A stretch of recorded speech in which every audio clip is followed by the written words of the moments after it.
What are the two biggest mistakes listing brokers are making right now? It's interesting. So it's a much different world. So when I go head to head with competition, like when a seller tells me, "All right, Eric, we're interviewing you, but we're interviewing someone else," and if you're competitive, I'm giving away the goods here.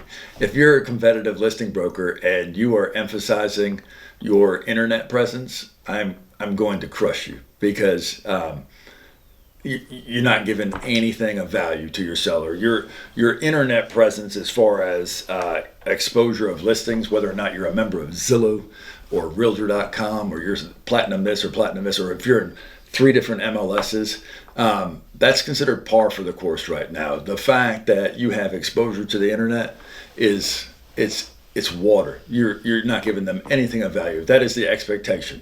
You know, a few years ago, I used to say, well, I'm going to have you on 800 different websites. Well, guess what? Pretty much everybody's going to have you on it. It doesn't have the value. You need to talk about, like when I go on a listing presentation, I'm going to talk about my contacts. I'm going to talk about like who I know, the buyer pool that I know, the land acquisition teams that I know, the builder referral groups that I know, people that I've done deals with in the past, the waiting list of potential buyers that I have for your land. That is what is of value.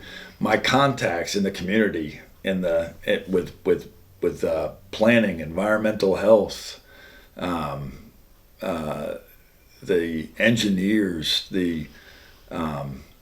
how you hook up to water and sewer, the local vendors, the surveyors, the soil scientists. You know, those are people that are in my toolbox, and because we do such a high volume of business with them, they give us preferential treatment. So that's an advantage that we have.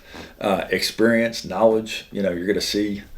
Like, you can't list this piece of land with someone and they've never sold a piece of land before. You know, I can say, well, I've done X amount of these.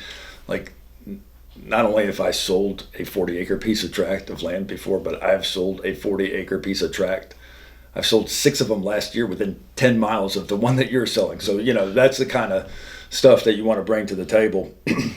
I have mapping software, and I have a team of professionals that work with me. I have several agents that work with me just for me to make your transaction go smoothly. So that's the kind of thing.